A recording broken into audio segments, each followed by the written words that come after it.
Third টার্মে যদি সরকারের বেশ কিছু বছরের আমরা দেখি, তাহলে একাধিক অভিযোগ যেমন সামনে আছে, একাধিক দুর্নীতি সামনে আছে, এসএসসি যার মধ্যে একটা বড়, কি বল?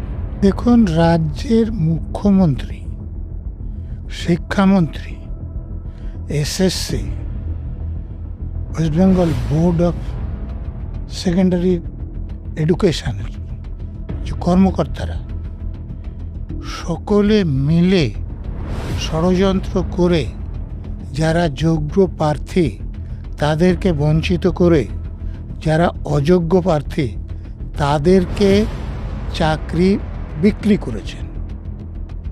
তো এত ব্যাপক দুর্নীতি, যেখানে রাজ্যের শিক্ষামন্ত্রী 3 বছরের উপর হাজত খেটেছেন, বিচারে কী হবে জানি না। কিন্তু আপনি তো এটা নিশ্চিত মানবেন যে মন্ত্রীর ঘাড়ে 12টা মাথা ছিল না যদি মুখ্যমন্ত্রী তাকে অনুমতি অন্তত না দিতেন।